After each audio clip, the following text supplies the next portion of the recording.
I remember that winter like it was yesterday, even though it's been 5 years now. It was one of those brutal Midwestern colds that seeped into your bones. And on top of it, I got hit with the worst case of strep throat I'd ever had. My throat felt like someone had scraped it raw with a cheese grater, swollen and throbbing with every swallow. Talking? Forget that. Even whispering sent shards of pain shooting up my neck. I was a mess. Feverish, achy, and just trying to survive the day without keeling over.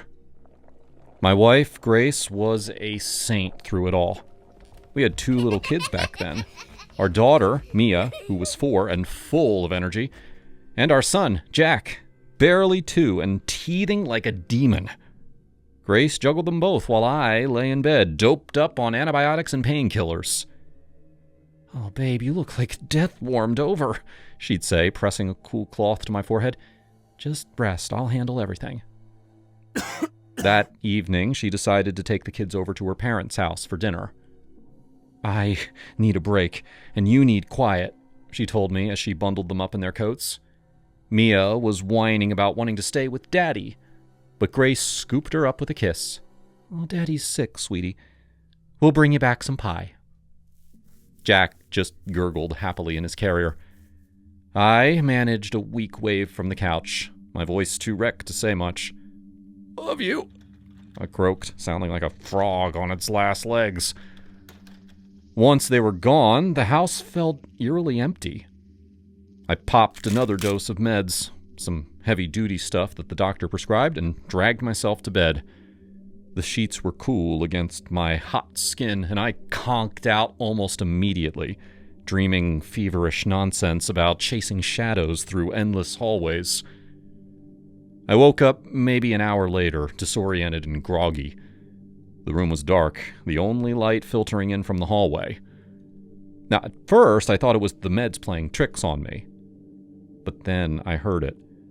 A low, male voice murmuring something indistinct.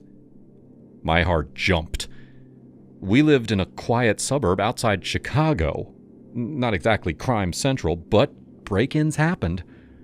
Grace had mentioned the neighborhood watch emailing about some sketchy activity lately. Cars getting rifled through, that sort of thing. I sat up slowly, my head pounding. The voice continued, soft and casual, like the guy was chatting on the phone. "Yeah, this one looks good." "Nah, I've seen that already." What the hell? I slipped out of bed, barefoot on the cold hardwood floor, and crept toward the door. Our guest bedroom was right across the hall, and as I peeked in, my stomach dropped. There, on the bed, was our DVD player, unplugged and sitting there like it had been yanked from the living room shelf. Next to it, a haphazard stack of movies, action flicks, rom-coms, even some of Grace's guilty pleasure chick flicks like The Notebook and Pride and Prejudice. Adrenaline surged through me, burning away the fog from the meds. Someone was in my house, robbing us blind. The voice was coming from downstairs now, clearer. "Hey, check this out. They got the whole Marvel collection. Sweet." My mind raced. Grace and the kids were out. I was alone. I thought about calling 911, but my phone was charging in the kitchen. And my voice was shot anyway. No way I could yell for help. And that's when I remembered the pistol. Grace hated guns, but after a close call with a road rage incident a couple of years back, I had insisted on getting one. It was locked in the bedside safe, a compact 9mm. I punched in the code with shaking fingers, our anniversary date, and felt the cold metal in my hand. I wasn't some action hero. I'd only fired it at the range a few times. But in that moment, with my family potentially in danger if this guy came back, I felt like I had no choice. I eased down the hallway, pistol gripped tight, safety off. My throat burned, but I swallowed hard, trying to steady my breath. The stairs creaked under my weight, and I froze, listening. The voice was in the living room now. "Babe, you gotta see this. They've got Titanic. Classic." "Babe?" Was there more than one? My pulse thundered in my ears. At the bottom of the stairs, I paused, peering around the corner. There he was. A tall guy, mid-20s, rummaging through our entertainment center. Jeans, hoodie, dark hair. He had a pile of DVDs in his arms, oblivious.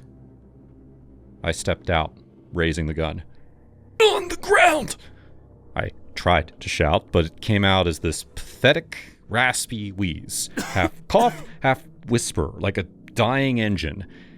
It was the most ridiculous sound, barely audible over the hum of the fridge.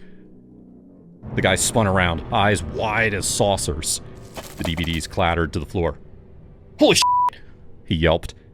And then, I'll never forget this, a dark stain spread down the front of his jeans.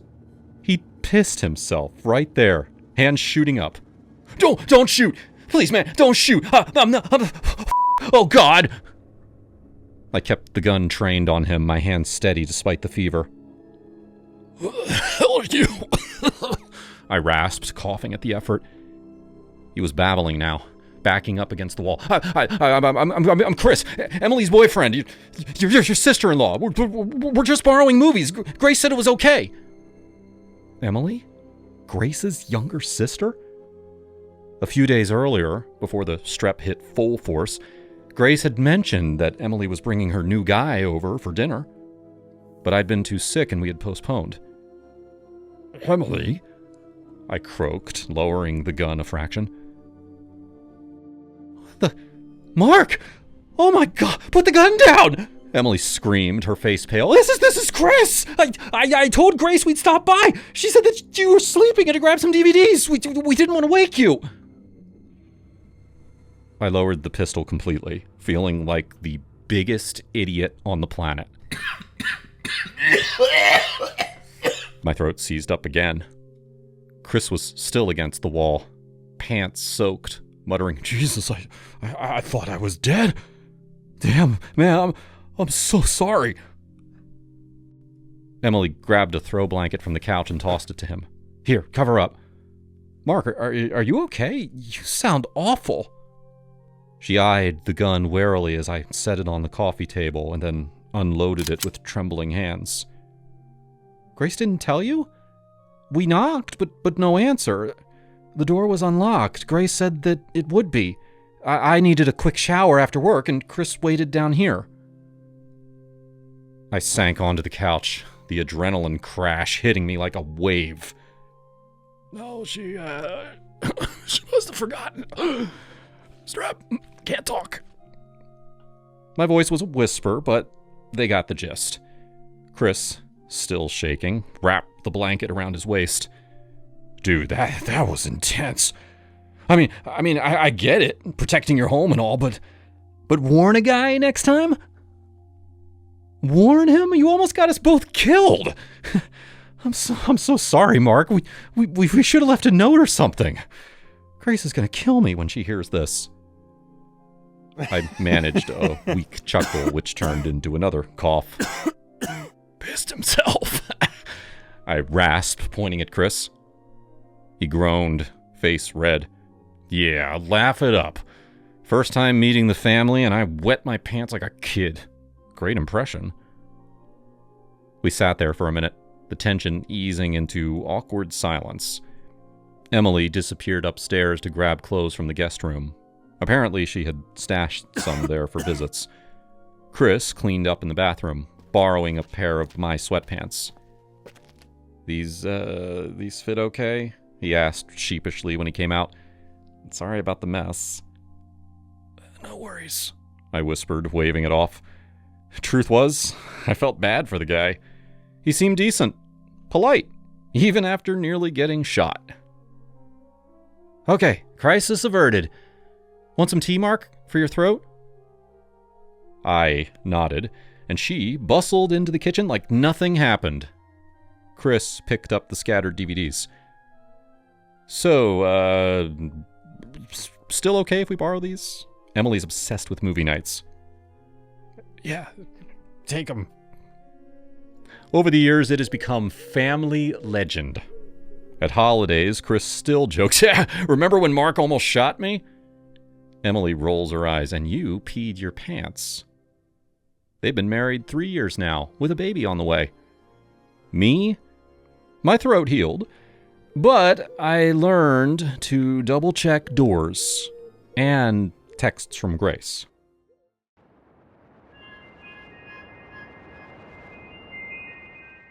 The heat in Los Angeles doesn't leave when the sun goes down.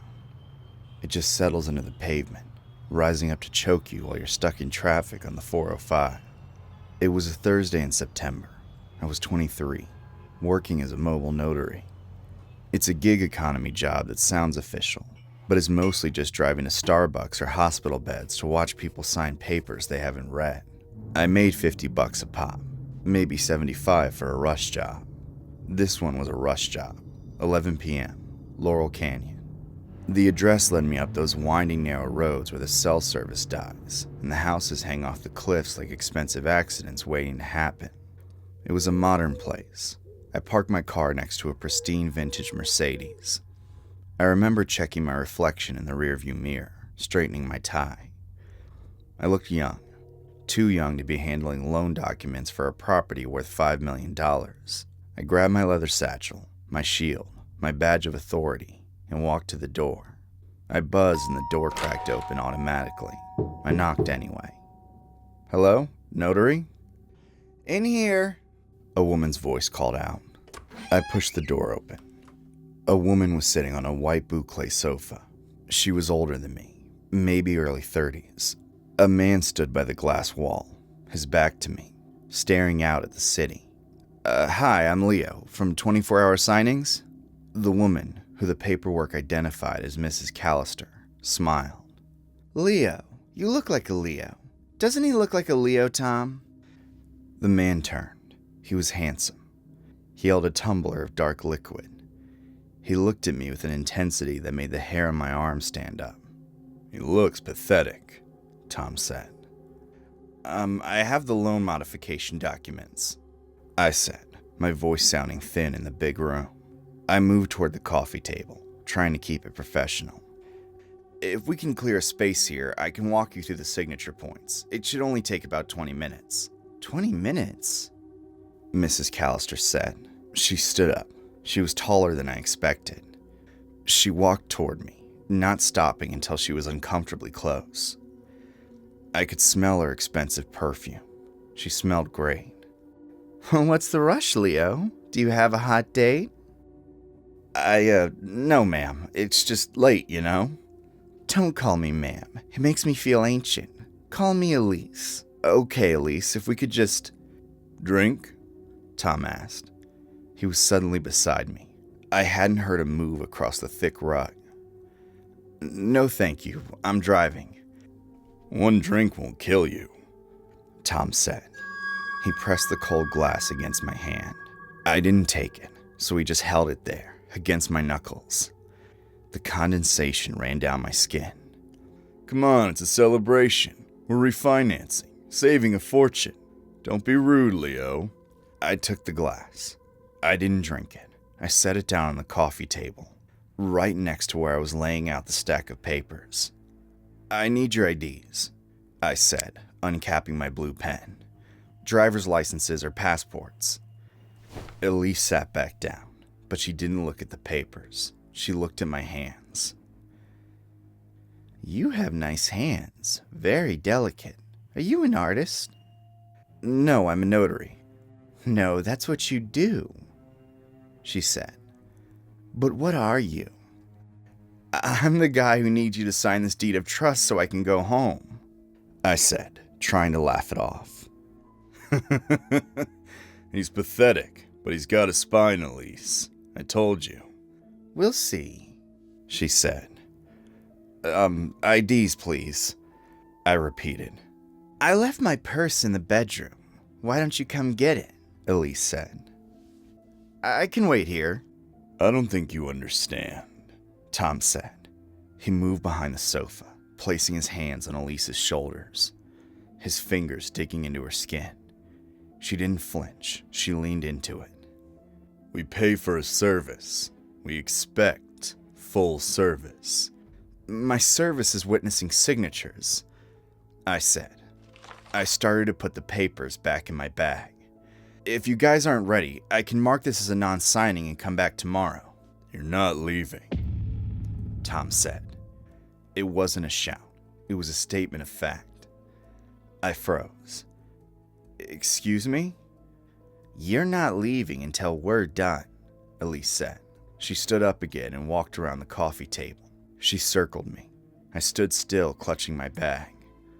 Look, I don't know what you guys are into, but... I said. What are we into, Leo? Tell us what you think we're into. I'm leaving. I turned to walk toward the door. Tom stepped in my path. He wasn't huge, but he was solid, and he had that heavy anchored stance of someone who enjoys violence. Sit down, Tom said. Get out of my way. Tom shoved me hard. I stumbled back as my calves hit the coffee table and fell onto the sofa. The glass of scotch spilled, running over the papers. Now look what you did, Elise said, her voice mocking. She sat down next to me. Please,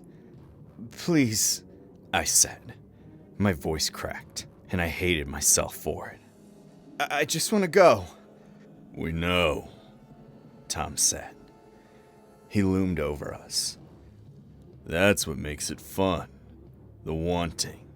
We're going to play a game, Elise said. She moved her hand up my thigh. I tried to push her away, but Tom grabbed my wrist. He twisted it hard, forcing my arm behind my back. Pain shot up my shoulder. Ow, stop! What are you doing? I yelled. Shh, Elise whispered. This game is called Intruder. Have you played it? Let me go! You broke in. You broke in to steal our money, but you found us, and you didn't know what to do. What are you talking about? I'm the notary! I screamed. It was a heavy thudding slap that rattled my teeth and made my vision swim. I tasted copper. Wrong line. You're the intruder. Say it. I gasped for air, my heart hammering against my ribs like a trapped bird. I looked at the door. It seemed miles away. We were high up in the hills, isolated. Say it, Elise commanded. She grabbed my chin, forcing me to look at her. Her eyes were terrifying, vacant of empathy. Say I'm the intruder.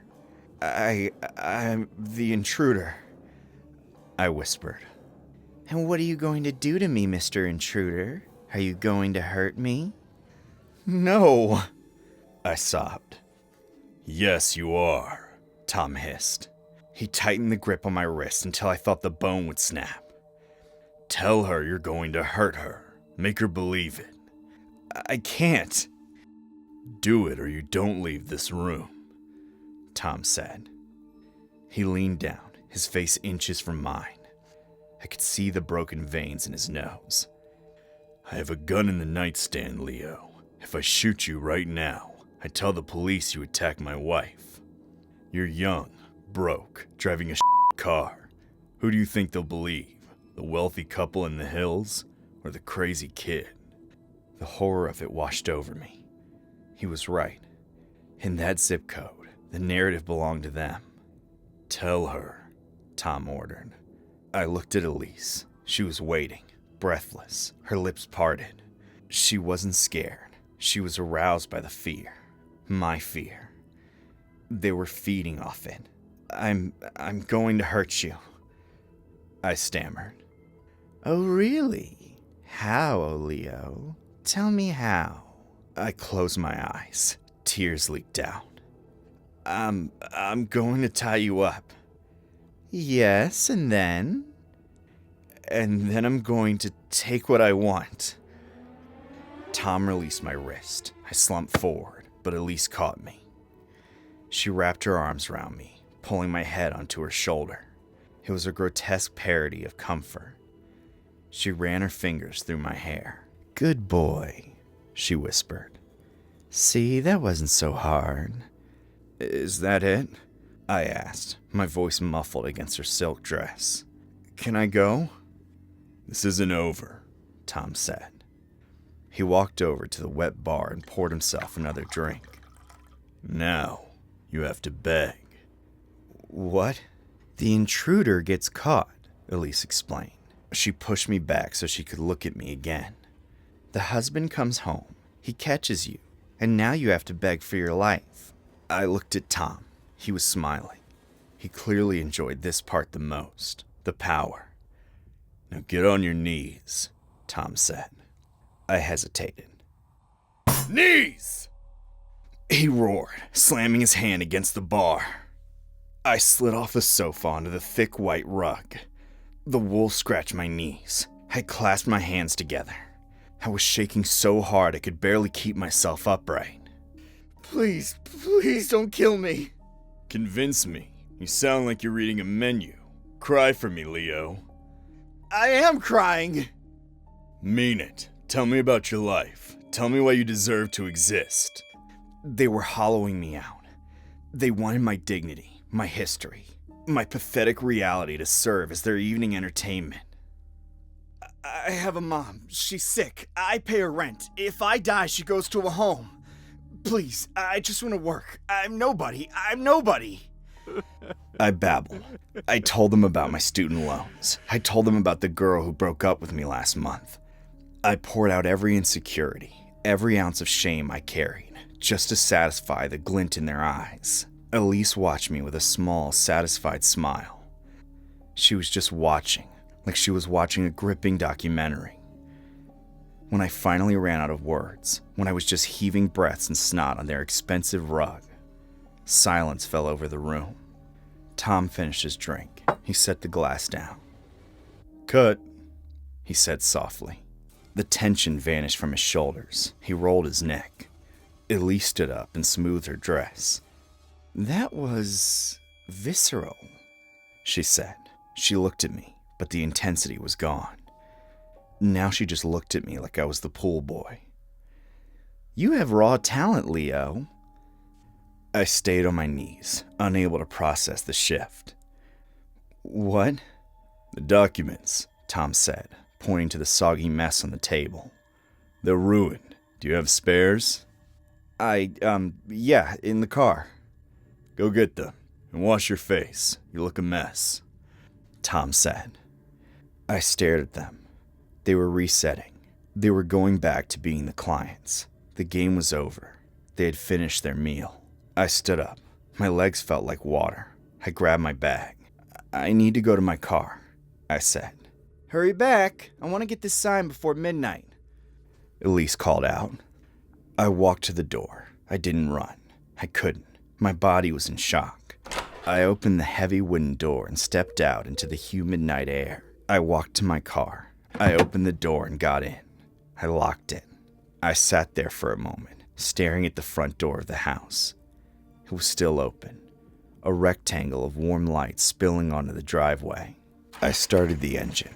I didn't go back in with the spare papers. I put the car in reverse. As I backed down, I saw them. They were standing in the window, side by side. They were watching me leave. They didn't look angry.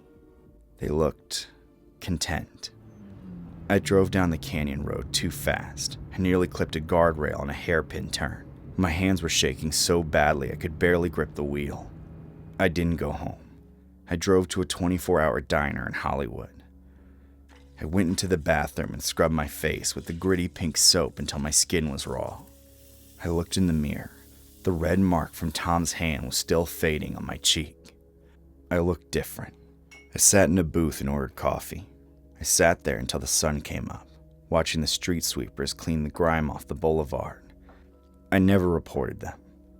What would I say? That they made me act? That they made me beg? There was no gun. Not really.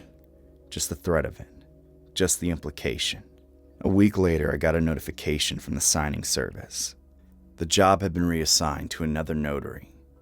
But then, a month later, a package arrived at my apartment. No return address.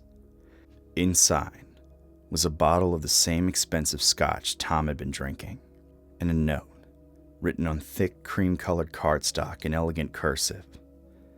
"You are the best we've had in years. T&E."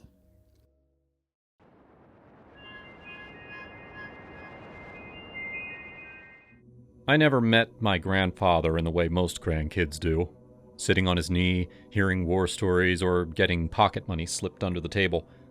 He passed away when I was just 5, but his legend loomed large in our family, especially in the tale my mom would tell me on those quiet nights when Dad was out late, pretending to work overtime. This story isn't pretty, and it's not the kind Mom shared at PTA meetings or holiday dinners. It's raw, but it's ours. And looking back, it's what made me who I am. A woman who checks her own bank statements twice and never lets a man hold all the cards. It all started many years ago, in a sleepy suburb outside Chicago where my parents had scraped together just enough for a modest 2-bedroom house. Mom was 28, pregnant with me, her first child, and glowing in that way only first-time moms do before reality hits.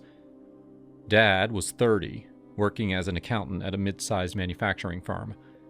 He wasn't a bad guy on the surface, but underneath there was this restlessness, like he was always chasing something just out of reach.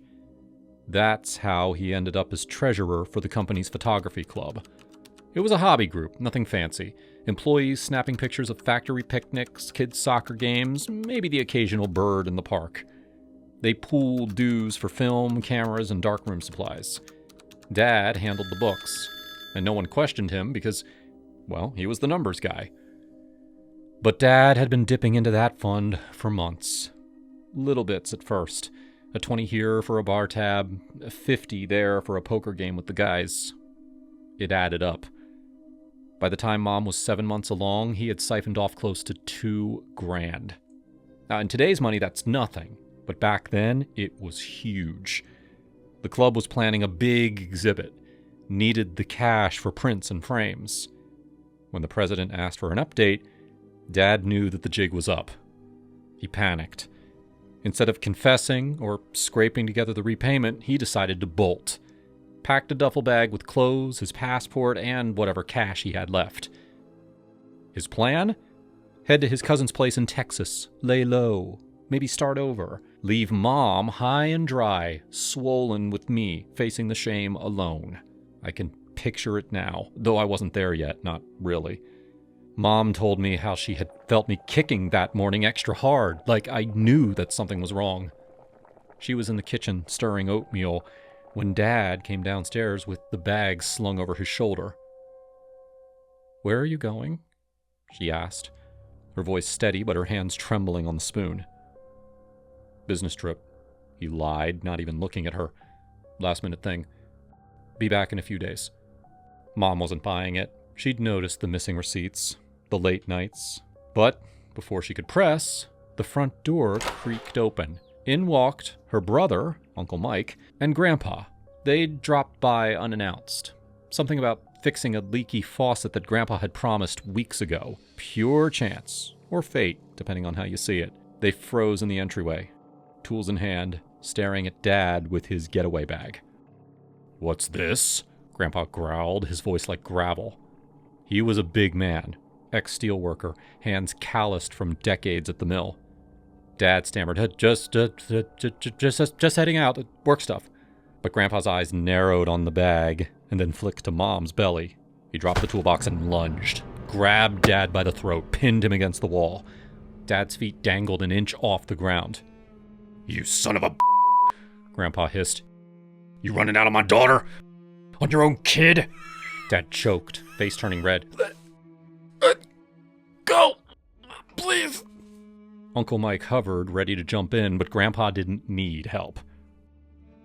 "I know about the money, you weasel. The club's buzzing. If you ever pull a stunt like this again, ever think about leaving her, I'll swear to God you'll be dead before you hit the ground." His grip tightened, veins bulging in his neck. Dad's eyes bulged too. And then the wet spots spread down his pants. He pissed himself right there. Grandpa released him, and Dad crumpled, sobbing. I'm sorry. I didn't mean it. Please don't tell anyone." Mom stood there, hand on her belly, tears streaming. But she didn't rush to him. "Get out of my sight," she whispered. And then they all sat at the kitchen table while Dad spilled it all. The embezzling, the fear of jail. Grandpa listened, stone-faced. "How much?" he demanded. "About 1,800, Dad mumbled. Grandpa sighed and pulled out his checkbook. He had saved every penny from his pension, but his family came first. "I'll cover it, but you owe me. And if this comes back, it's on you." Dad nodded, still shaking. "Thank you. I swear I'll pay you back." Mom exploded then. "Pay him back? You think money fixes this?"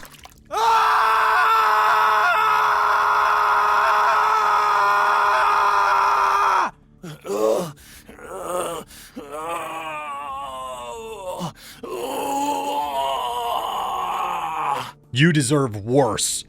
You were going to leave us? For what? Your stupid mistakes?" Uncle Mike pulled her back gently. "Sis, easy. Think of the baby." Grandpa just watched, approving. That was the end of Dad's free reign. The next day, Mom marched to the bank, Belly leading the way. She had them freeze his access to the joint account, set up a separate one for bills and savings. "I can't trust you," she told Dad that night as he nursed his blistered chest with aloe. "Not with money, not with us." "I get it," he whispered, head down. "I'll make it right." But words are cheap. Mom went back to work 3 months after I was born, teaching at the local elementary school, juggling diapers and lesson plans. She built her own safety net, stashing away every extra dollar. Dad stuck around, but he was never able to pay back the complete amount to Grandpa. By the time I was 10, Mom sat me down. "Honey, men can let you down," she said, brushing my hair. "Even the ones you love. That's why you always have your own plan." "Did you ever forgive him?" I asked. She paused. "Forgive? Maybe. Forget? Never. But I stayed for you and for me. I wasn't going to let his screw-up define us." Dad overheard once during one of their rare fights. "You still throwing that in my face?" he yelled. "It was years ago!" "Because it matters. You almost ruined everything." He stormed out, but he always came back. As I got older, I pieced together more details.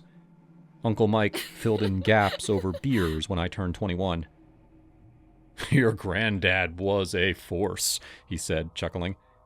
"Your dad pissed himself. Classic. But seriously, kid, your mom, she's the hero. Went back to work, raised you right. Proud of her."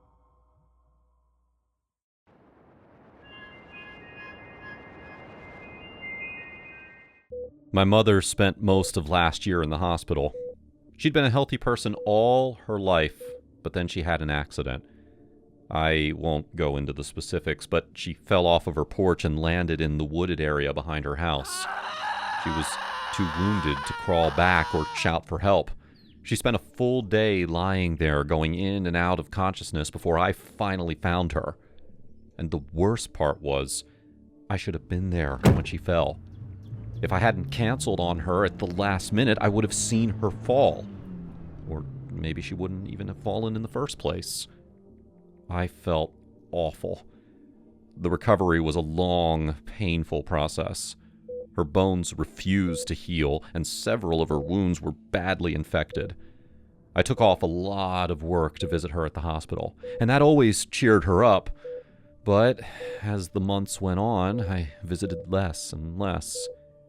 She said she understood, but I knew that if I was there more, her recovery would be much faster. I always used my job as an excuse, but the truth was, I had plenty of vacation days I could take. The real reason that I was so busy was Rachel, my girlfriend. Rachel demanded a lot of my time, and I thought she was worth it. She was gorgeous, much better looking than me. I accepted that she was high maintenance, even though I always felt guilty that I chose time with her over my own sick mother. Deep down, I knew that she was doing it on purpose, scheduling dates and inviting me over when she knew that I was planning to visit Mom. She was forcing me to pick sides, knowing full well that I'd always choose her. Well, after 7 months in the hospital, Mom's phone calls were sounding much more desperate. "Honey, I know you have a lot of work, but I'd love to see your face tonight. It would mean a lot." I told Rachel that I needed to visit my mom that evening, and of course she tried to talk me out of it. "Oh, but I thought we were going to that movie I keep talking about. It's opening night." I had no idea what movie she was talking about. It was one of her more shameless excuses. And for the first time, I told her no. I said that I really needed to see my mom. She didn't argue, but I could tell she was pissed. I was so glad I went, though. I sat by Mom's bed and we talked for hours. Afterwards, her nurse pulled me aside and said that this was the most energetic that she had been in weeks. That was a turning point for me. I started telling Rachel no a lot more often. I actually stood up for myself. Mom seemed to be getting better just from my presence, and I actually felt more confident in myself. My girlfriend had treated me like a doormat, but not anymore.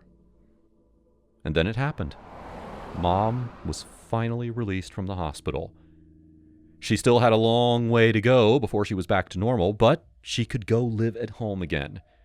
She needed crutches, and a nurse came by every day to check on her. I helped her get settled in, and I visited her for the next few days. I made her promise to stay off the porch. The railing was still broken, and I didn't want her to fall off again. Well, one day, Rachel insisted that she come with me on my visit. She really didn't like my mom, but she said that she wanted to pay her respects, whatever that meant. I had a feeling that she wanted to see how well my mom was doing so that she could tell me that I didn't need to visit her as often anymore. It was a total mind game with her. I knew that now. Well, Mom countered with a mind game of her own. On that visit, she acted much more feeble than before. She made a big show of nearly falling off her chair. She dropped her water and asked me to clean up the shattered glass. Now, I hated to admit it, but I thought that the whole situation was hilarious. Mom was obviously exaggerating her illness as a passive-aggressive form of revenge against my girlfriend. Good for her. I still loved Rachel, and I would still do anything for her, but I had a twisted new respect for my mom that day. Anyway, life seemed to go back to normal after that. Rachel and I still spent most of our free time together. I still showered her with presents and spoiled her whenever I could. But once a week, I visited Mom.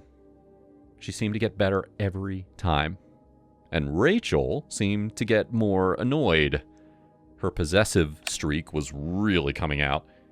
Just one night a week, she wasn't the center of attention. And that really bothered her. And then, one night, we had a fight. It was our biggest one yet. It came out of nowhere. She said that I had no reason to visit Mom since she wasn't sick anymore. I told her that was an awful thing to say. She stormed out. It was a 10-minute argument, maybe less. I assumed that she'd just cool off and come back. She didn't. The next day, I got a little worried and called her friends. No one knew where she was. I started to get nervous. Well, the day after that, I visited Mom as usual. She seemed in especially high spirits. We had a nice long lunch together. And then I mentioned my fight with Rachel, and a sly smile spread across her face. "That's strange. I could have sworn I saw her car parked on the edge of my driveway. Maybe she's nearby." I rushed to the window, and sure enough, Rachel's car was outside. I looked all over the property, but I couldn't find her. Mom waited inside, sipping her juice and watching me rush around. And then I went to the wooded area under her porch, to the exact spot where Mom had her accident. Rachel was unconscious on the ground. Both her legs were broken, and she had scratches all over her body. That's when Mom joined me outside. She didn't bother using her crutches anymore. She didn't need them. "Oh, dear. I had no idea she'd fallen. What a horrible accident." The ambulance took Rachel away. Doctors operated on her for hours, treating her wounds and fixing up her 5 broken bones. She was in terrible shape and a lot of pain. Mom and I were both in the waiting room. I was a nervous wreck, but Mom seemed unnervingly blank. "Mom, what happened? You saw her fall, didn't you?" My mother very casually explained that Rachel had snuck onto her porch and had covered the floorboards with water. She was obviously trying to create an ice patch right in front of the broken railing. She wanted to restage Mom's accident to finally get her out of my life. But, as she was doing that, she slipped and fell, suffering the exact same injuries that she had been trying to inflict on my mom. Broken bones, deep scratches, and no one to rescue her as she lay on the ground.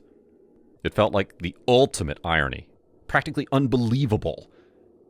But there was something really dark about Mom's expression. I had to ask, You didn't push her, right? Right? "Of course not, sweetie."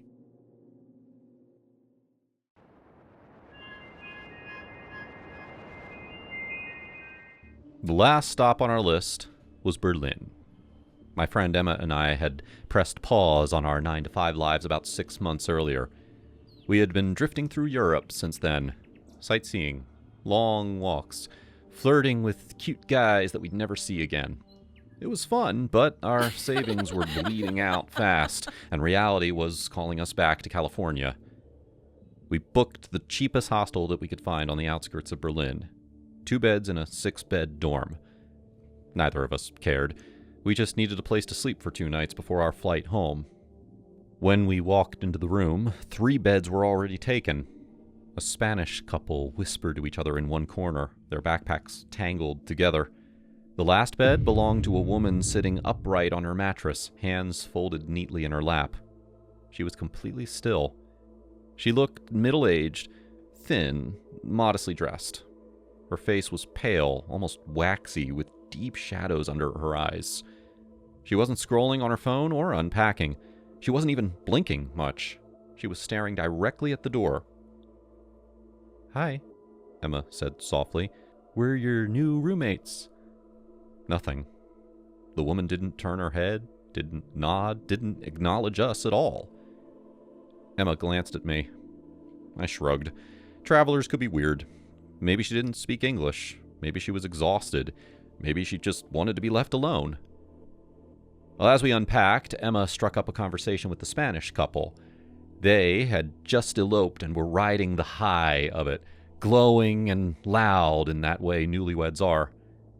Before bed, Emma mentioned casually that the woman's name was Agatha. That's what the couple had said after she'd asked. That night, Agatha didn't sleep.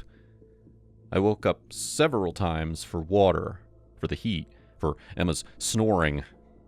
Each time, Agatha was sitting in the exact same position, eyes locked on the door. She didn't react when the couple came back late and crawled into bed. She didn't flinch when someone slammed a door down the hallway. She didn't move when Emma got up to use the bathroom. "Agatha?" I whispered once, unsure why I was even trying. No response. By morning, the Spanish couple packed up early and left with hugs and laughter. Agatha was still there, still silent, still watching the door. It wasn't until that afternoon, after the room emptied and the hallway went quiet, that she finally spoke. "You're American," she said suddenly. Her voice made me jump. "Yes. Emma replied. California. Agatha exhaled, slow and shaky. Good. She turned toward us for the first time. Up close, she looked worse. I didn't tell you before because I couldn't. Too many ears. Emma and I exchanged a glance.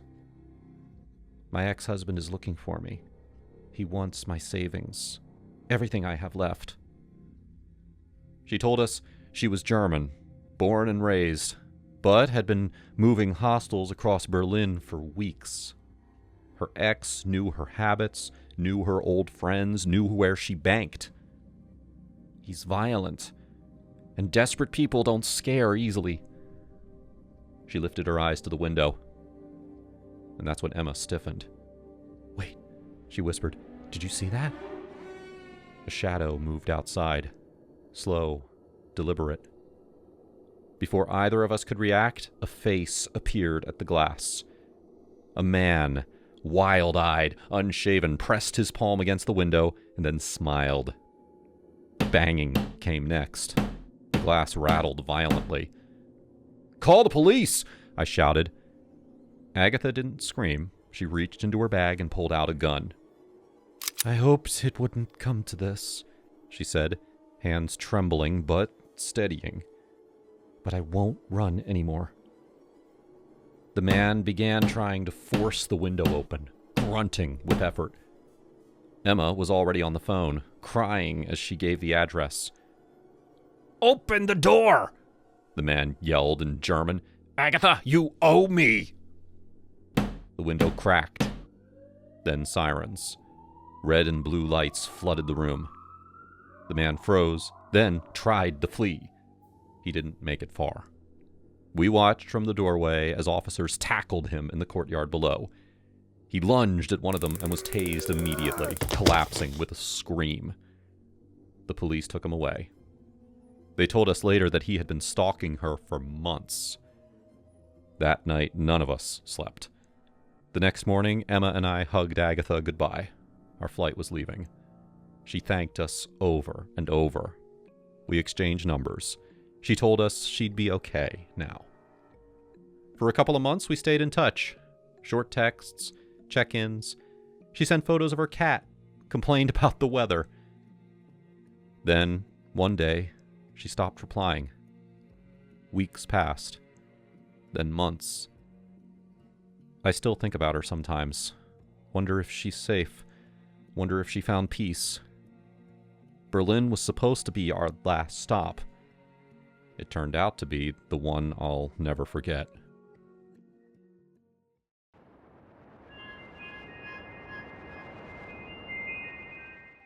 I was home alone in our little suburb outside Chicago, puttering around the kitchen, making a cup of tea. My boyfriend, Tom, was at work. He's a mechanic, always covered in grease, and the kids were at school. At 31, I'd finally gotten to a place where life felt steady. A decent job as a nurse, a house we'd scraped together to buy 5 years ago, and neighbors who mostly kept to themselves. Well, except for the ones next door.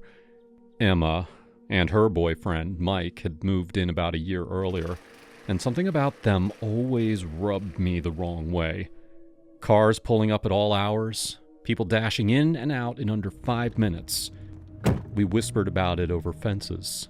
Stolen goods, maybe? Fenced electronics or knockoff designer stuff.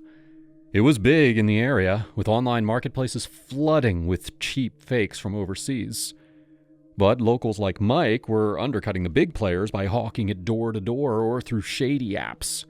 Whatever it was, it screamed trouble. But I minded my own business. Until that knock on the back door. I glanced at the clock, around 2 p.m., and figured it was the utility guy. Our meter was out back, and they had called the week before about a reading. Without thinking twice, I swung the door open, tea mug still in hand. But it wasn't some guy in a hard hat. 2 massive men stood there, leather vests. One was bald with a thick beard, tattoos snaking up his neck like vines. The other had stringy hair under a bandana, eyes cold as steel. Before I could even say, "Who the hell are you?" the bearded one shoved past me, his hand like a vice on my arm. "Get inside, Emma," he growled, slamming the door behind them. My heart slammed into my ribs. Emma? That was the neighbor's name. I tried to pull away, but the stringy-haired one grabbed me from behind. "Don't you dare move, woman," he snarled. They hurled me against the wall in the hallway, my shoulder hitting first with a crack that sent pain shooting down my arm. The T-mug shattered on the floor, hot liquid splashing my legs. I gasped, trying to catch my breath, but they didn't even give me a second. The bearded man yanked me by the hair and threw me onto the couch in the living room. I landed hard, the cushion swallowing me as he pinned me down with his knee on my chest. His weight crushed the air out of me. I couldn't scream, couldn't think. "You're gonna listen real good. Your boy Mike's been selling too much of that knockoff shit. Fake phones, watches, bags, cutting into our territory. We've got the market locked down from here to Milwaukee, and he's pissing on it. You tell him the beasts are done playing nice." I wheezed, shaking my head. I'm not Emma. You've got the wrong house. Please let me up." "Shut your mouth," the stringy-haired one barked. He started ripping open drawers, tossing papers and remotes everywhere. "Where's the stash? Mike said it's in the basement behind the furnace." Basement? My mind raced. Emma's place was a ranch-style single floor with a basement. Ours was a backsplit. 4 levels with stairs twisting everywhere. No simple basement here. "This isn't her house. Look around. It's not the same layout. I'm Olivia. My mail's right there on the table. Please look. Just look." The bearded guy eased off a bit, glancing at his partner. "Check it out, Rocco." Rocco, the stringy one, snatched up the envelope. A bill from the electric company addressed to Olivia. He squinted at it, and then at me, his face twisting in confusion. "Damn, man, this ain't Emma." The knee lifted, and I sucked in air, curling up on the couch. My whole body shook, adrenaline flooding me like ice water. The bearded guy, who I later learned called himself Bear, stepped back, rubbing his beard. "Well, wrong door?" Rocco tossed the mail aside and stormed through the house, boots thumping up the split-level stairs. I heard him cursing as he searched, opening closets, slamming doors. Bear kept his eyes on me, blocking the exit. "You her neighbor? The one next door?" I nodded frantically, tears stinging my eyes. "Yes, Emma lives there with Mike. I barely know them. Please, just go. I won't say anything, I swear."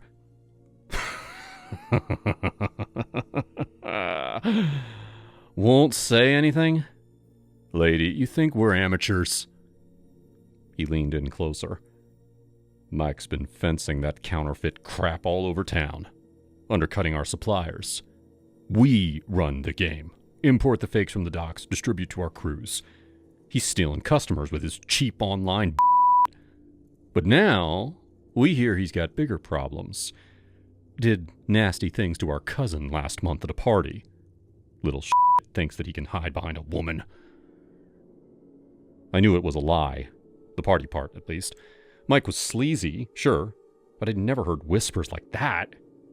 It was just an excuse. A way to justify their rage if the selling angle didn't stick. But I played along.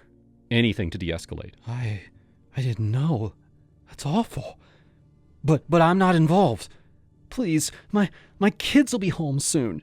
Just leave." Rocco came thundering back down, empty-handed. "Nothing here. Wrong house, Bear. Let's bounce before she calls the cops." Bear eyed me and then nodded. But instead of leaving, he grabbed my purse from the coffee table and dumped it out. Wallet, keys, phone, everything scattered. He pocketed the cash, about $200 I'd withdrawn for groceries. "Consider this a warning fee. Tell Emma and Mike to watch their backs. And you? Keep your mouth shut, Olivia. We know where you live now. They finally left through the back door, the screen banging shut behind them. I sat there frozen for what felt like hours, but it was probably minutes. My hands trembled as I gathered my things, locking the door. Though, what good was that now? I called Tom first, sobbing into the phone. Come home, now, please! He raced back, tires screeching into the driveway. When he burst in, I collapsed into his arms, recounting it all between gasps. They thought I was Emma. Pinned me down. Searched everything. Took the money. Tom's face went white, then red with fury. Those bastards. We're calling the police. No, Tom, this could be dangerous with the kids and all. Thankfully, nothing much happened for the next few months. And eventually, Mike and Emma left the house forever.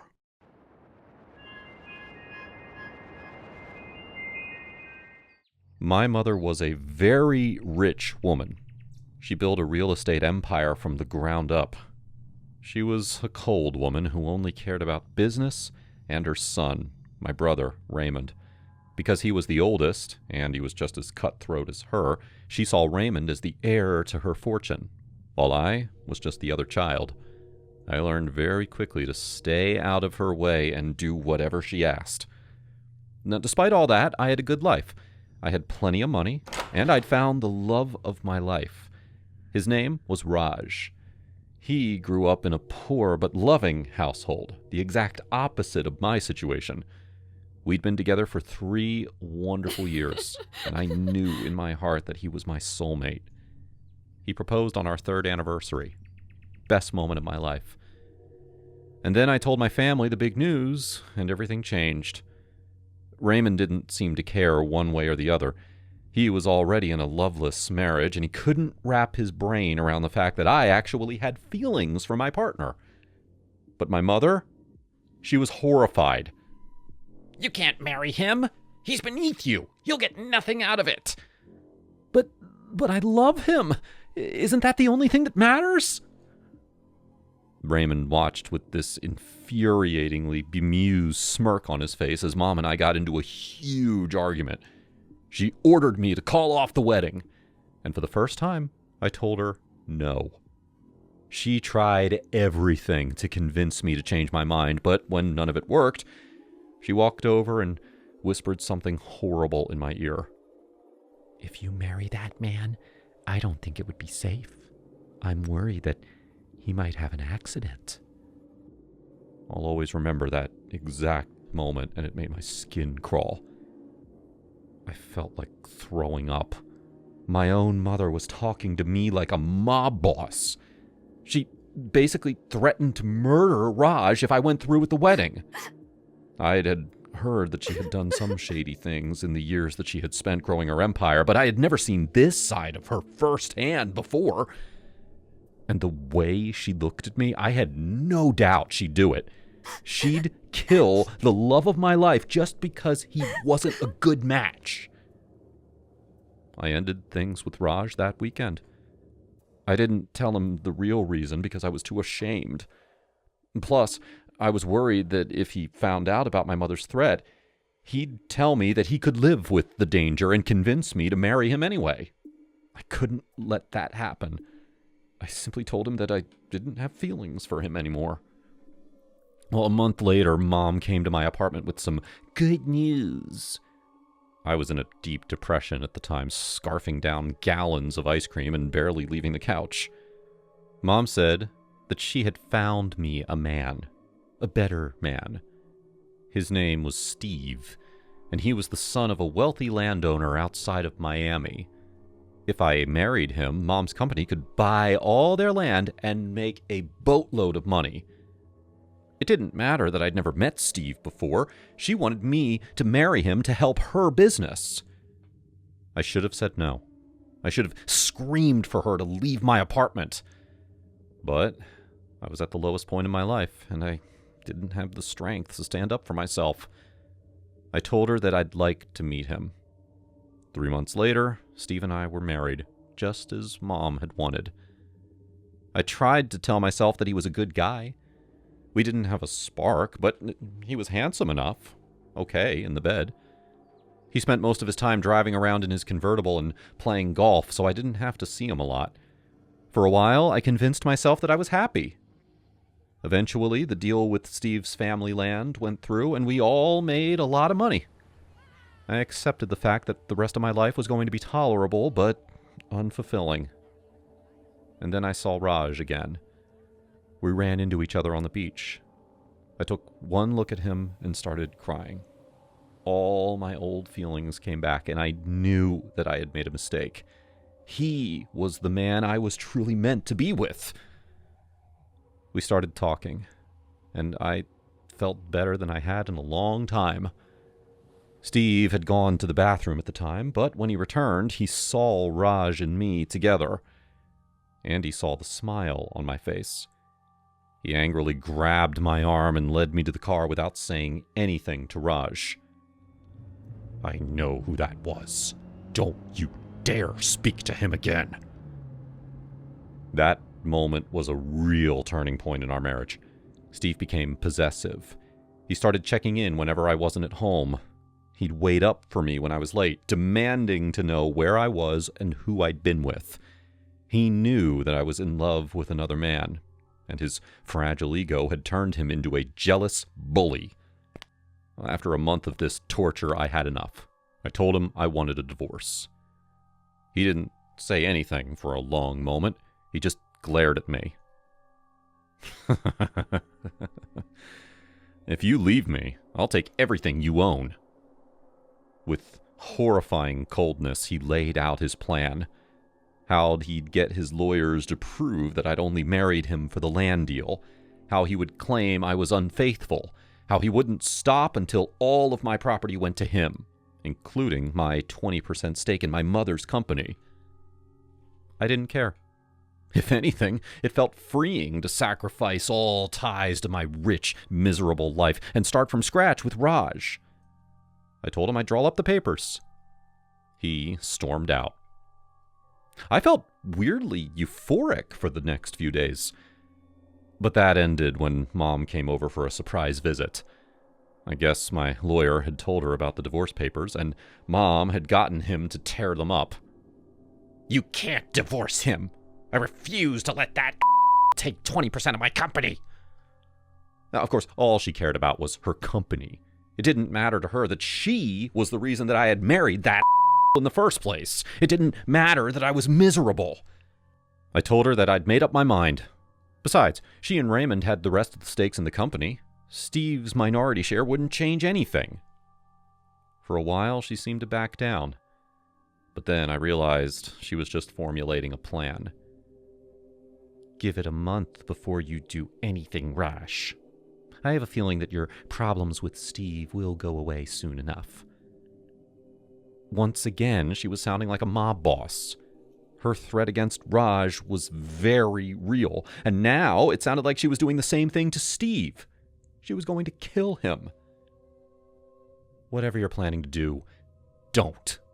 Just let me divorce him." "Wait a month." I didn't wait a month. I found another lawyer who wasn't under my mom's thumb, and I drew up divorce documents, giving Steve everything he wanted, including the 20% stake. To keep my family off my back, I told them that Steve and I were trying to work through our problems, but in reality, he had already moved out. And I started seeing Raj again. I told him everything, and he was nothing but supportive. He knew that my family had forced me into this situation, and he was proud of me for finally standing up for myself. I didn't see my mom or brother for weeks, though Mom called every few days to check in. She always asked if Steve was okay. And weirdly, she kept asking if he had been on any joy rides lately. I thought that was weird. And then, out of nowhere, Raymond showed up at my house.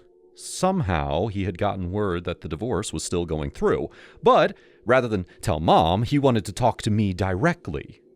He really was our mother's mini-me. I didn't let him inside. We talked on the porch for a while. I listened to him list off all the reasons that marriage shouldn't be about love. But I kept telling him that it was too late. I was divorced. Not just from Steve, but from my entire toxic family. I told him that Steve had already cleared out all his stuff, aside from his beloved convertible, which he wasn't going to be picking up until that weekend. Raymond's eyes lit up. Once again, all he cared about were possessions. The only non-business conversations he had ever had with my ex-husband were about that stupid car. Can I drive it? I mean, since he's not using it? Knock yourself out. I watched him drive off for a short ride along the coast, shaking my head over how messed up my family's priorities were. And then I went back inside and hugged Raj, glad that he didn't have to hear any of that conversation. That was the last time I saw my brother. A few hours later, I found out that he had swerved off the road and died instantly.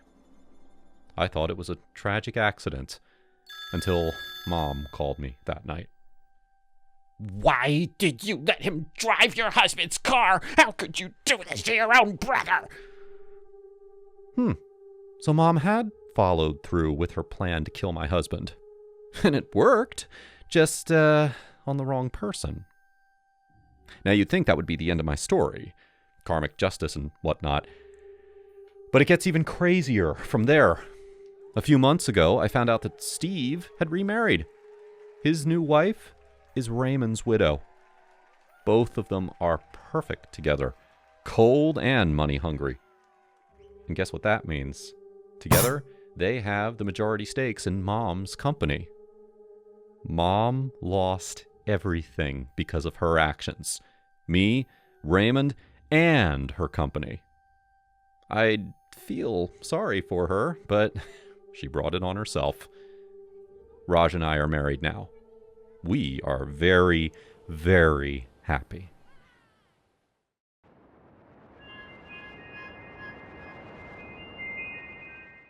My name is Emma, and looking back, that whole mess with the washer still gives me chills. It was the summer of 2023, right in the thick of a brutal heat wave in Austin, Texas. I'd been living in this cozy 2-bedroom apartment on the east side for about 3 years. Nothing fancy, but it had those precious washer and dryer hookups that made life a hell of a lot easier. Laundry day without dragging baskets to a laundromat? Bliss.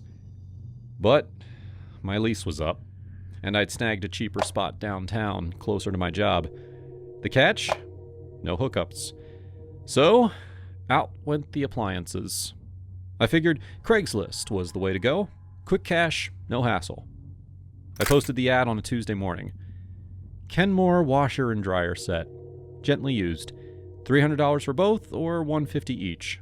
Sold as is. Pickup only. Photos showed them sparkling clean, stacked in my utility closet. Responses flooded in within hours. First up was the dryer guy.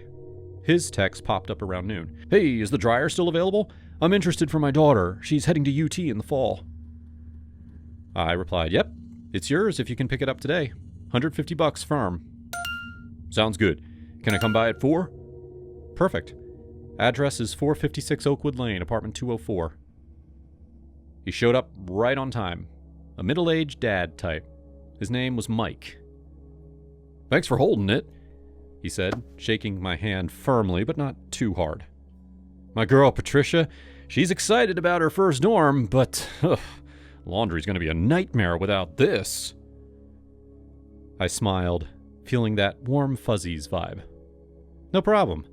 I remember college. Quarters for the machines add up quick. Want help loading?" "Nah, I got it. But if you could guide me to the closet?" We chatted as he maneuvered it out. He told me about Patricia majoring in biology, how proud he was. I shared a bit about my move, the excitement of a fresh start. He handed over the cash, crisp bills, and waved as he drove off. "Take care, Emma." "You too, Mike. Tell Patricia good luck." That was it. Smooth as butter. I pocketed the money and felt like a pro at this selling gig. The washer was a different beast. Later that afternoon, another text. Washer still there? What's the lowest you'll go? I haggled back. $150 is listed. It's in great shape. Works fine. 120? No, 150. Cash only. Fine. Can pick up tomorrow evening? We settled on 6 p.m. I didn't think much of it. Guy seemed straightforward, if a bit pushy. The next day dragged. I was packing the last boxes, sweating. Most of my stuff was already at the new place. A sleek studio with killer views, but yeah, no laundry setup. I'd been crashing on an air mattress back at the old apartment, using the Wi-Fi until the new one kicked in. It was lonely, echoing with emptiness, but I blasted podcasts to fill the silence. He was late. Showed up at 8:30 when the sun was dipping low. His truck pulled up. 4 guys piled out of it, all crammed in like sardines. Big dudes, muscular arms, work boots thudding on the pavement. The leader, I'll call him Rick, though he never gave me a name. "You're Emma?" he grunted, eyeing the door. "Yeah, washer's inside. You got the cash?" He nodded, but his eyes flicked around like he was sizing up more than the appliance. Let's see it first." I led them in, feeling a twinge of unease. The apartment was bare. Air mattress deflated in the corner, a lone lamp casting shadows. They inspected the washer, plugging it in, running a quick cycle. It hummed to life, no issues. "All right, but 120. It's older than I thought." I crossed my arms. Ad said 150 and it's working. Take it or leave it. He grumbled, pulled out a wad of bills, counted them slowly like he was doing me a favor. "Fine. Boys, load it up." They hauled it out, tilting it at this precarious 30-degree angle against the glass rack. No straps, just leaning there like it might slide off any second. I bit my tongue. None of my business now. Rick climbed back in the truck, the others squeezing in beside him. "Thanks," he muttered, not meeting my eyes. "Drive safe," I said, locking the door behind them. Relief washed over me. Done. But that night, around midnight, my phone buzzed. Unknown number. "Washer ain't working. Leaking everywhere. Want my money back." My stomach dropped. I texted back, "Sold as is, like the ad said. It was fine when you left." "You scammed me!" "I didn't. Maybe check how you transported it. Tilted like that could have messed it up." No response for a bit. Then, "Give me the money or else!" I blocked the number, heart racing. But the next day, calls started from different lines. Voicemails. "You think you can rip me off? I'll find you, Emma." Cussing. Threats. Stuff about what he'd do if he saw me. "I'm gonna bash your skull in, you lying woman." I saved them all, hands shaking. My friend Jess called that evening. "Emma, you okay? You sound freaked." I spilled it. "This guy's harassing me over a damn washer. Says it's broken, but I know he wrecked it. Now, death threats? What the hell?" "Block him and report to the cops. Don't engage." "I tried. New numbers keep coming." "Stay safe. Want me to come over?" "Nah, I'm fine. Just venting." But I wasn't. 2 nights later, 3 a.m., banging on the door. Loud, furious. Open up! I know you're in there! Ha! Voices overlapping, laughing cruelly. Ha! Come out, babe! We got business! I bolted upright on the air mattress, phone in hand, dialing 911, but hesitating. Second floor. No balcony access. Deadbolt locked. I huddled in the bedroom, lights off, listening as they pounded pounded for what felt like forever. 15 minutes of yelling. We'll burn this place down with you in it! Shows me! Finally, tires screeched away. I didn't sleep. Called the police the next morning. Ma'am, without a plate or ID, it's hard.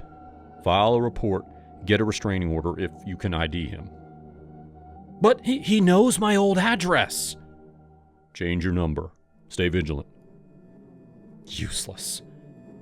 I packed the last bits that day. Lamp, air mattress, random junk, and bolted to the new apartment. Turned in the keys, didn't look back. But the harassment didn't stop. For 2 months, random numbers. Dead woman walking. I'll do whatever I want to you and later dump your body. Voicemails so vile, I deleted them after saving screenshots. I changed my number finally after Jess insisted. Emma, this is stalking, she said over coffee at my new place. You can't ignore it.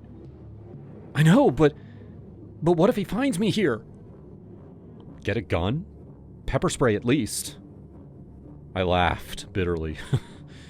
From a designer to armed recluse. Great. But I did. Bought mace, installed a Ring camera. Life goes on, but damn, I'll never forget Rick's voice through that door. Lesson learned the hard way.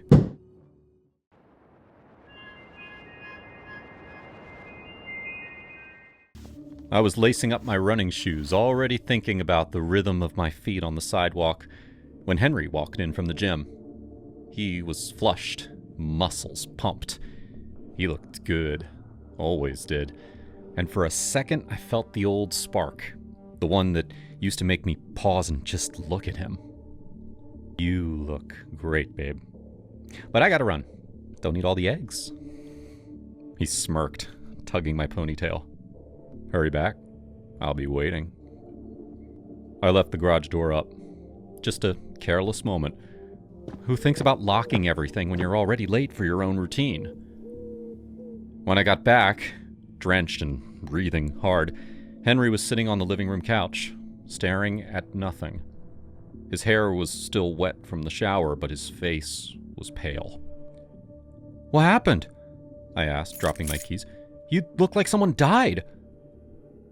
He exhaled, half laughing, half shocked. Someone did almost die. Me. From embarrassment. I was in the shower. Door opens. I figure it's you forgetting your phone or something, so I yell, "Hey, what's up?" And a man's voice answers. My stomach dropped. A man? Yeah. I lost it. Screamed. Full-on scream. Jumped out, yanked the curtain rod down with me. Showerhead went flying. Water everywhere. I slipped, tangled in plastic, but I got him. We hit the floor hard. I clocked him once in the head before I realized he was crying, like sobbing. Who was it? Ron, from 3 doors down, the quiet guy. I knew Ron by sight. Skinny, glasses, always walking with his shoulders hunched like he expected to be hit. What the hell was he doing in our bathroom? Henry rubbed his jaw. His roommates say he's been off. Enters any unlocked door he finds. They call him pathetic. Say he's going through a phase. He wouldn't even talk. Just cried the whole time I walked him home. We should report him. He's not dangerous, Odd. He's just broken. I feel bad for him. Of course he did. Henry was the guy who'd stop on the highway to help a stranger change a tire in the rain. It was one of the things I loved about him. Until it wasn't. He insisted that we invite Ron over for dinner that weekend. One meal. Give the guy a normal evening. Maybe it'll help. I sighed. If he's weird, he's gone. The dinner surprised me. Ron arrived with a bottle of grocery store Merlot and nervous hands. He barely spoke at first, but Henry kept the conversation going. Sports, video games, work. I watched Ron slowly relax, shoulders dropping, small smiles appearing. You jog every morning? He asked me at one point, voice soft. Yeah, keeps me sane. Well, you look really strong, healthy. It's impressive. I felt my cheeks warm. Henry hadn't said anything like that in years. Thanks, Ron. After we ate, Henry pulled out the PS5. You play? Ron hesitated. A little. I'm terrible. Perfect. I need someone to beat. They played for almost 3 hours. I sat on the couch with a magazine, listening to their laughter, the trash talk, the easy way Henry included him. When Ron left, he turned at the door. Thank you, both of you. I don't get invited places. Henry clapped his shoulder. Come back anytime, man. And he did. Ron started dropping by the front yard when I was gardening or watering plants, especially when Henry was at work. We'd talk. Nothing deep at first, just small things. Movies, books, the neighbor's new dog. And then one afternoon he said quietly, "You're really beautiful, Audrey. Not just pretty, beautiful. The way you carry yourself, it's powerful." I froze. No one had spoken to me like that in years. Not Henry, not anyone. I laughed it off, embarrassed. Oh, you're sweet. I'm serious. I'm a photographer, mostly portraits. I'd love to shoot you sometime if you're interested. I thought he was joking. Me? With my extra everything? Especially you. Real women are what I love capturing. I surprised myself by saying yes. The first session was innocent.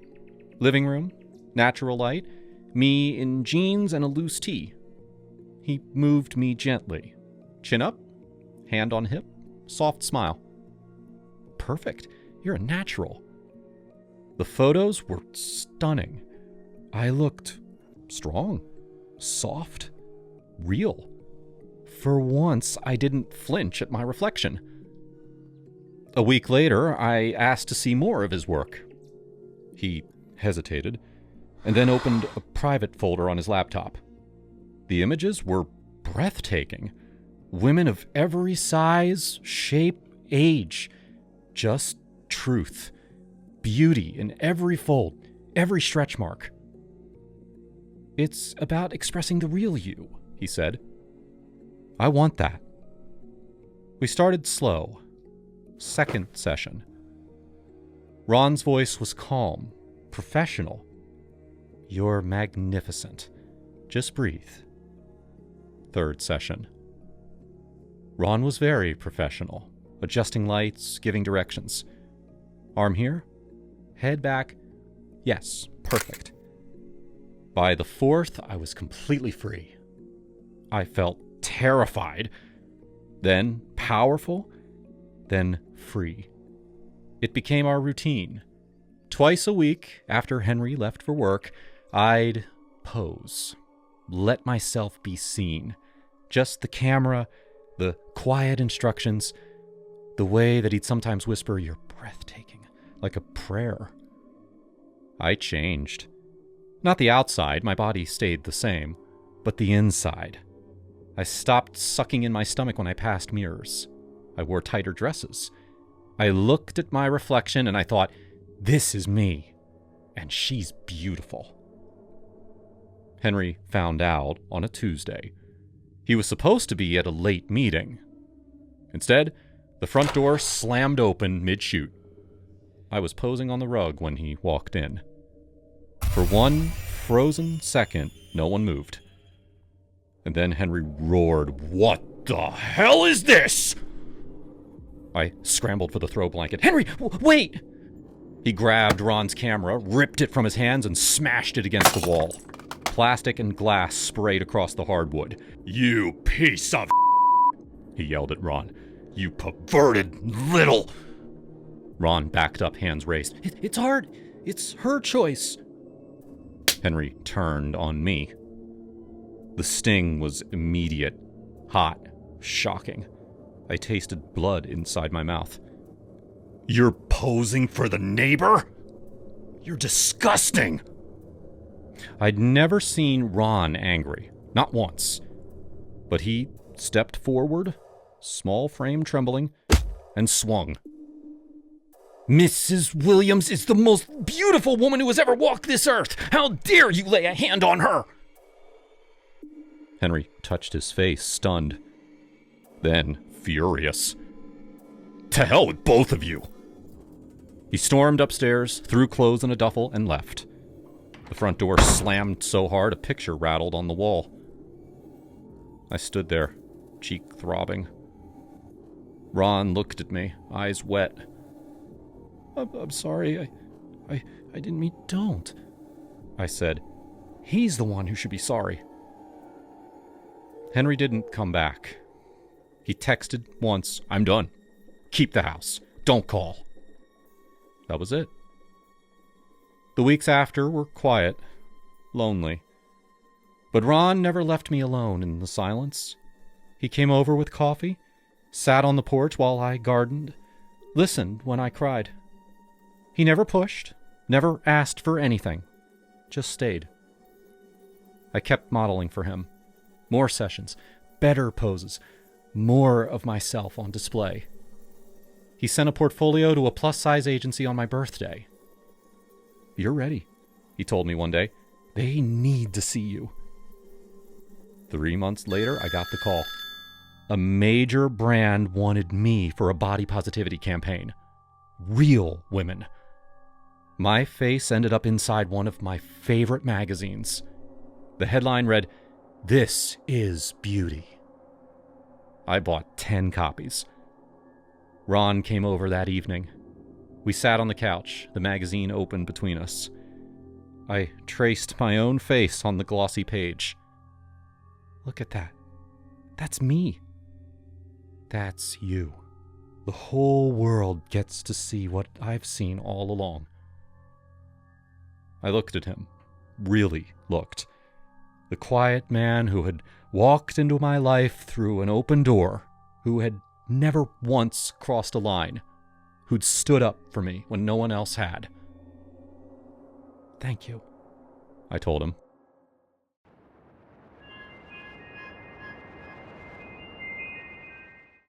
Growing up in Pine Ridge, Montana, dusty speck on the map where the Rockies meet endless fields of wheat and cattle, meant everyone knew your secrets before you did. The town ran on whispers over coffee at the diner and cold beers at the local bar after sundown. Population barely scraped 2,000, and if you sneezed wrong, it'd be front-page news in the Weekly Gazette. My name's Emily, and back then, at 12 years old, I was the awkward kid with fizzy brown hair, hand-me-down clothes from my cousins, and a single mom who worked double shifts at the feed store to keep us afloat. My older sister, Lara, she was 15, and everything I wasn't. Confident, pretty, with straight A's and a spot on the cheer squad. We shared a cramped trailer on the outskirts. Just the three of us since Dad bailed when I was a toddler. Mom always said that he was chasing dreams in California, but the town gossips called it running from child support. Middle school hit like a freight train.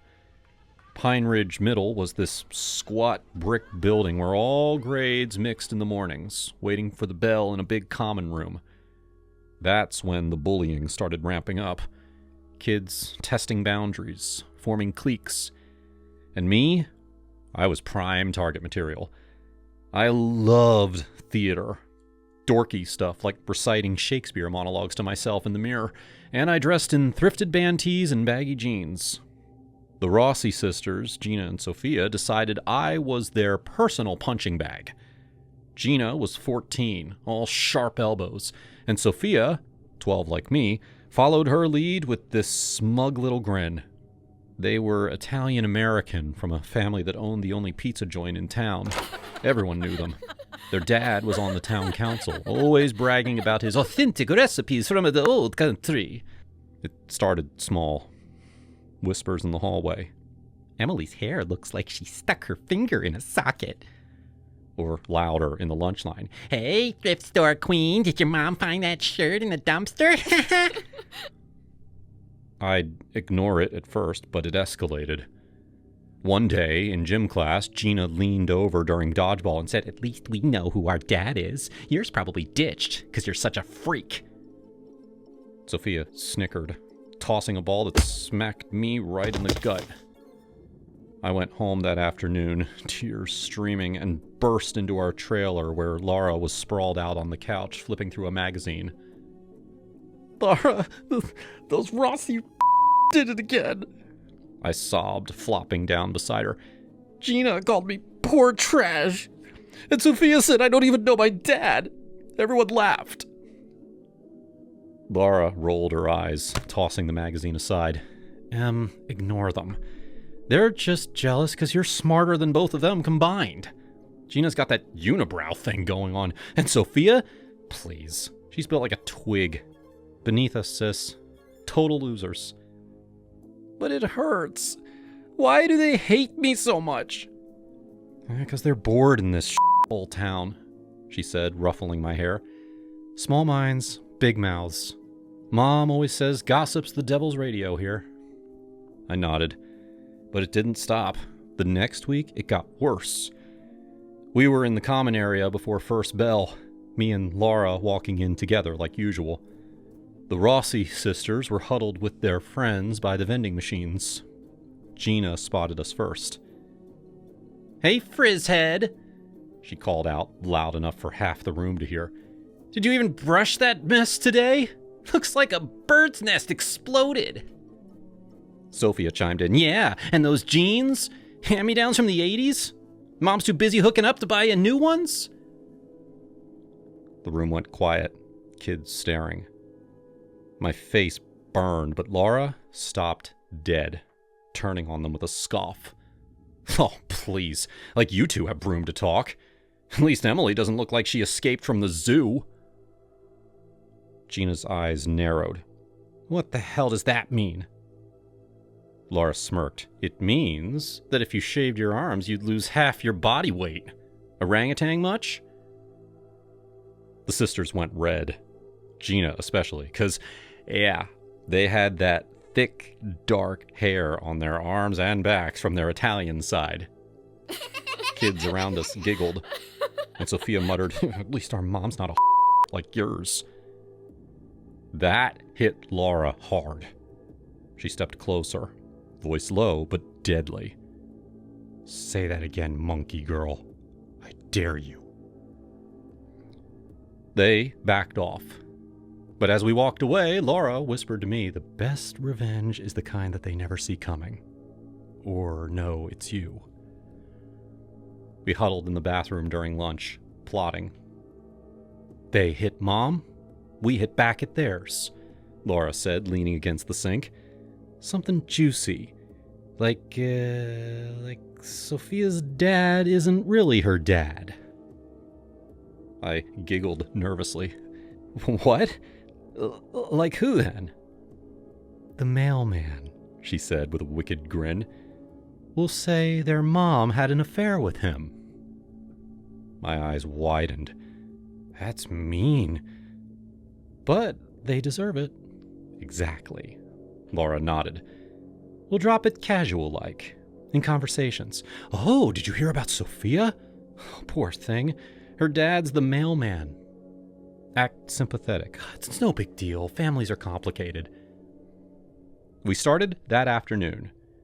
In study hall, I leaned over to my friend Katie. Hey, you know Sophia Rossi? Oh, I feel bad for her. Heard her real dad's the mailman. But whatever, my sister and I have different dads too. Not anyone's business. Katie's eyes lit up. No way! Where'd you hear that? Just around, I shrugged. People talk. Laura did the same in her classes. By the end of the week, we had sprinkled it to maybe 5 or 6 kids. It's so sad, she'd say in the locker room. Sophia's mom and the mailman?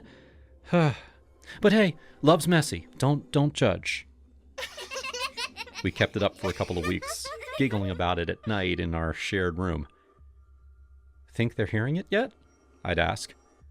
Probably, Laura whispered, but they'll never trace it to us. And then we got bored. Middle school drama shifted. New crushes, new fights. We forgot. The bullying tapered off. Maybe the sisters found new targets. Or maybe the rumor boomeranged on them. Life moved on. High school came. Laura graduated and moved to Billings for college, studying nursing. I stuck around. Got a job at the diner after graduation. Met my boyfriend, Jake, at a rodeo. We settled in a little house on the edge of town. Him working construction, me waitressing. Mom passed from cancer when I was 25, leaving just me and Laura, who visited on holidays with her husband and kids. Fast forward to last summer. I'm 31 now. Laura, 34. Jake and I were barbecuing with his buddy Mark, this grizzled guy in his 40s who'd grown up in Pine Ridge but moved away for work. Turns out, Mark was the much older brother of the Rossi sisters. Half-brother, actually, from their dad's first marriage. We were on the back porch, beers in hand, stars popping out overhead. Conversation turned to family drama, as it does after a few drinks. You wouldn't believe the my family's been through. Back when Gina and Sophia were kids, Soph was like 12, there was this huge blow-up. Jake laughed. What? Someone steal pizza dough from the shop? Mark shook his head. Nah, worse. Rumors started flying that Sophia wasn't Dad's kid. That Mom had screwed around with Uncle Tony, the mailman, for Christ's sake. I nearly choked on my beer. Jake patted my back. You okay, Em? Yeah, it's just went down wrong. I muttered, heart pounding. Laura and I had never told a soul. Mark continued. Town went nuts. Gossips at the bar, church ladies whispering. Said Mom and Tony had this affair and Soph was the proof. Dad lost it. Demanded a paternity test. Cost a fortune back then, but he did it. Turns out, she's his, no doubt.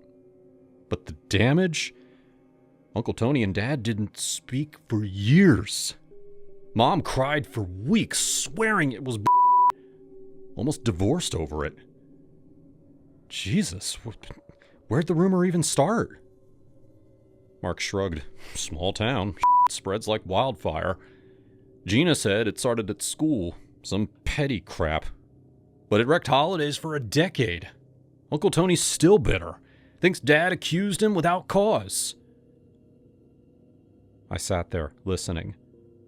Laura and I, two dumb kids with a grudge, had nearly blown up a family. The Rossis. Gina married some guy in Bozeman. Sophia moved to Seattle. Had kids of their own. Their mom passed a few years back, heart attack. Did she die knowing the town thought she was a cheer? That night, after Mark left, I called Laura. It was late, but she picked up. Em, everything okay? You remember the Rossi sisters? I whispered, Jake snoring beside me. A pause. Yeah? Why? I just found out. From their brother. The rumor. It went everywhere. Paternity test. Family fights. Almost broke them up. Laura sucked in a breath. Holy shit. We were kids, Em. Stupid revenge. But we did that. We almost destroyed them. We didn't know about Uncle Tony. It was a lucky shot. Or unlucky. But think about it. They bullied you nonstop. Called Mom bad words. Karma's a I laughed weakly. Yeah, but 20 years later, we're adults now. Still, don't beat yourself up. Small towns chew people up. We survived.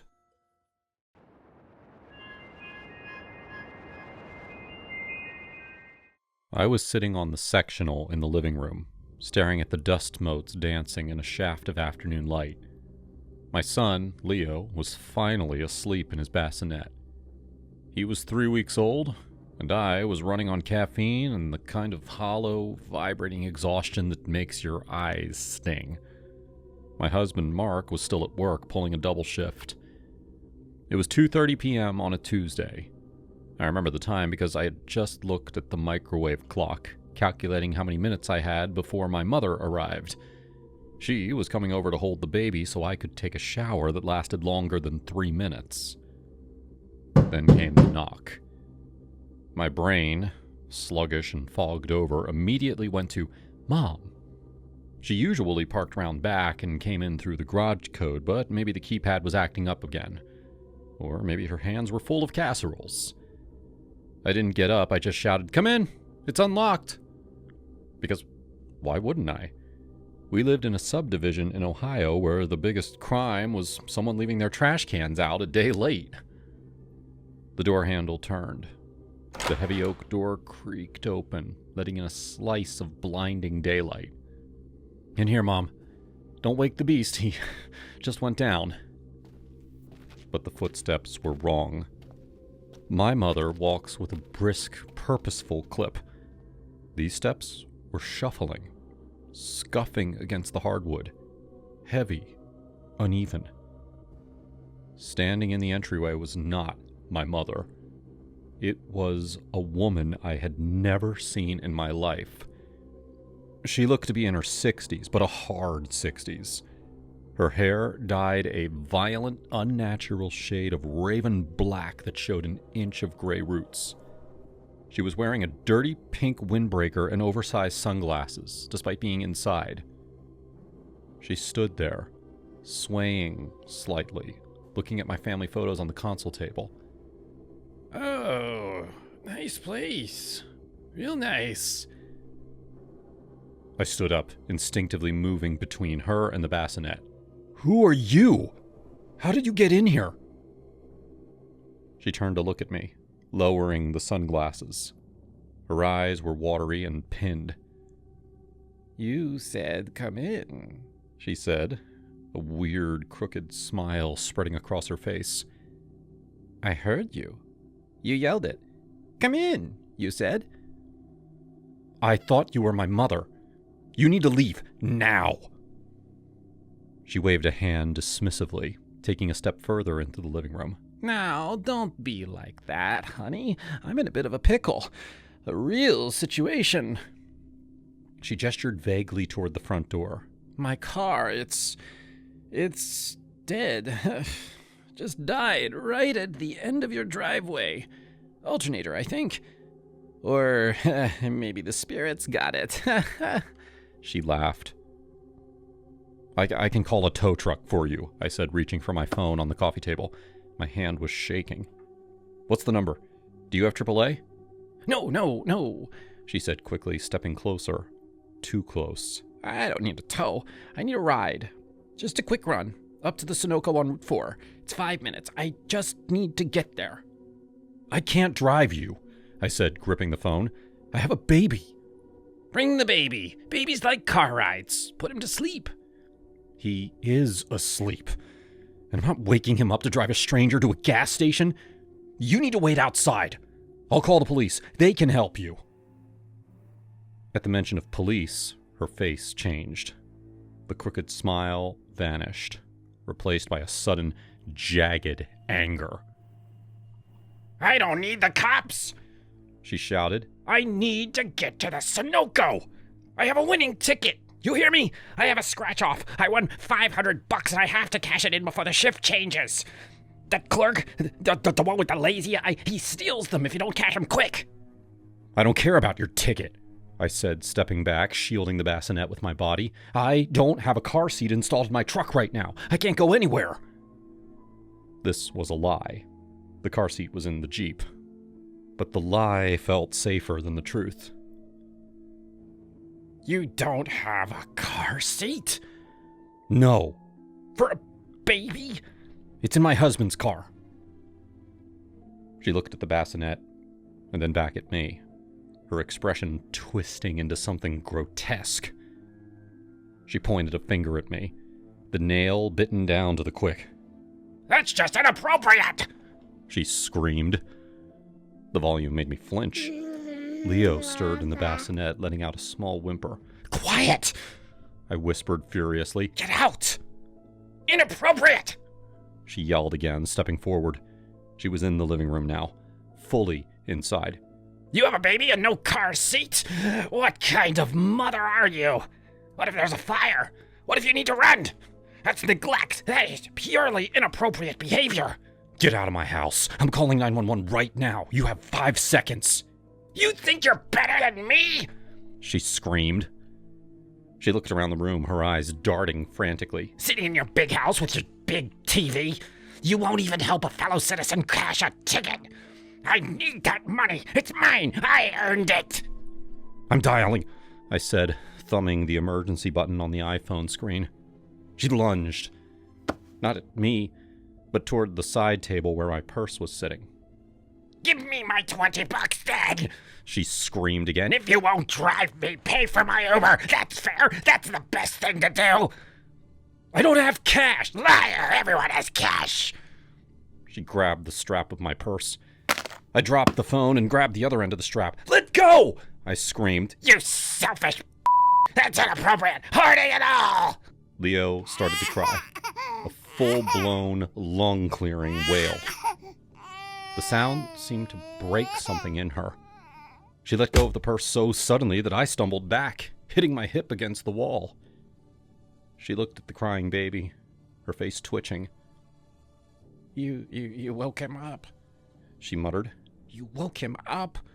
Bad mother. Get out! I roared, grabbing a heavy glass vase from the mantel. I didn't care about the flowers. I held it like a club. Get out! She looked at the vase, and then at me.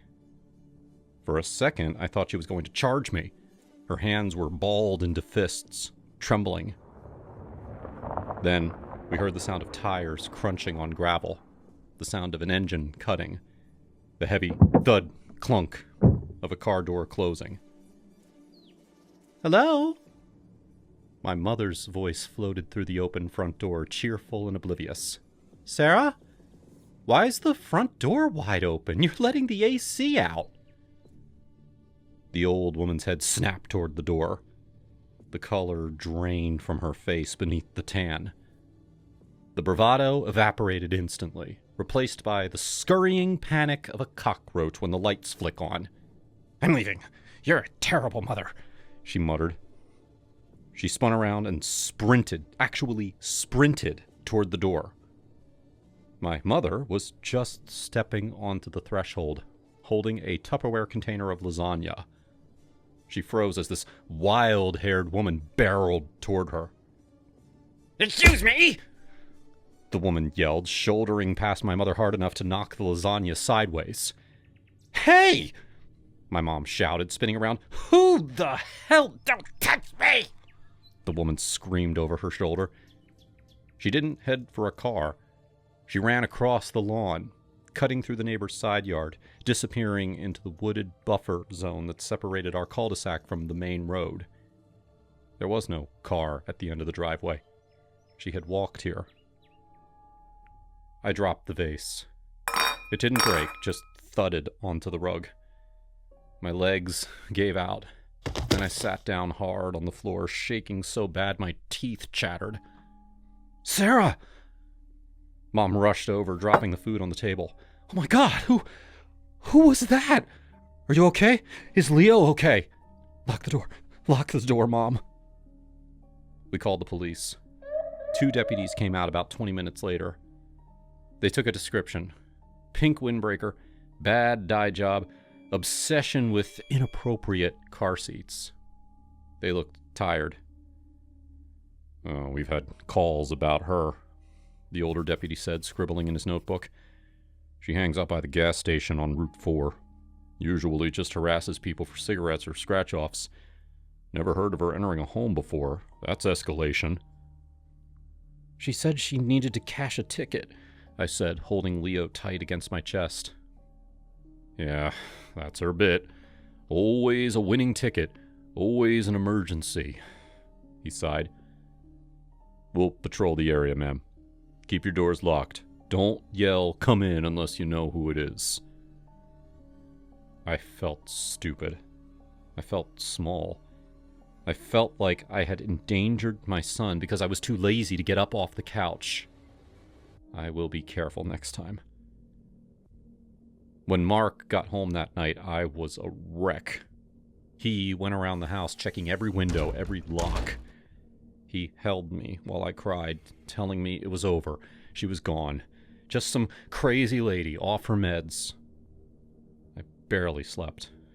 Every creak of the house sounded like a pink windbreaker swishing against the drywall. Around 3 a.m., I heard the noise. Glass breaking. It came from the driveway. I shot up in bed, my hand instantly shaking Mark's shoulder. Mark, wake up! What? He grunted. Glass! Outside! Mark was up in a second. He grabbed the baseball bat he kept under the bed. A cliche until you actually need it, and went to the window. He peeked through the blinds. Son of a he whispered. Is it her? Is she back? Someone's in the truck. I'm calling 911. Don't go out there! I begged. He didn't. We waited for the lights. The response time was faster this time. Blue and red strobes washed over our bedroom walls in under 6 minutes. By the time the cops got there, the driveway was empty. Mark went out to talk to them. I watched from the window. They were shining flashlights into the bed of Mark's Ford F-150. When Mark came back inside, he looked pale. Furious, but pale. What happened? Did they take the stereo? No, they didn't touch the cab. They broke the back window of the camper shell. Mark ran a side hustle. He worked HVAC during the day, but his real money came from flipping high-end commercial espresso machines and restaurant equipment. He'd buy them broken from bankrupt cafes, fix them up, and sell them for a massive profit. They took the La Marzocos, he said. The espresso machines? Those things weigh like 80 pounds each. They took 3 of them. And the box of grinders. That's 10 grand, Sarah. Easy. How? How did they know they were in there? The shell has tinted windows. You can't see in. Mark looked at me, and the realization hit us both at the same time. The woman, I whispered. She wasn't crazy, Mark said grimly. Or maybe she is crazy, but she's useful. The police put it together later. It was a ring operating out of the next county over. They used so-called walkers, usually older, mentally unwell, or homeless women who looked harmless enough to be ignored or pitied. They'd send them into neighborhoods during the day to knock on doors. If no one answered, they'd check the side yards. If someone did answer, like I had, they'd make up a manic story, act unhinged, and cause a scene. But while she was inside screaming about car seats and scratch-off tickets, she wasn't just being crazy. She was scanning. She was looking for keys, for alarm pads, for anything of value. And when she walked up the driveway, she wasn't just stumbling. She was looking through the windows of the vehicles. She wasn't a lost old lady looking for a ride. She was a spotter. A bird dog pointing the way for the hunters. She knew the husband wasn't home and the wife was distracted with a newborn. The police didn't catch her, and I never saw her again.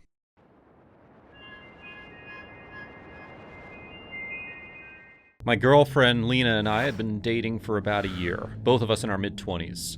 We were 2 girls from the Midwest. We had saved up for this. A 2-week escape across the Southwest. Backwoods camping and hiking every day. No hotels, no itineraries, just our Subaru, packed with a tent, freeze-dried meals. We blasted playlists of indie folk and talked about everything. Our dreams of moving to California, the shitty exes we'd left behind, how freeing it felt to be out here, just us against the world. We'd been on the road for a week already, zigzagging through Arizona's red rocks and Utah's canyons. Lena was the planner, always mapping out free campsites on apps like Overlander while I handled the driving, my hands steady on the wheel even when the roads turned to gravel. It was late afternoon when we pulled into this dispersed campsite off of a lonely highway near the Gila National Forest. The sun was dipping low, painting the scrubby desert in oranges and purples.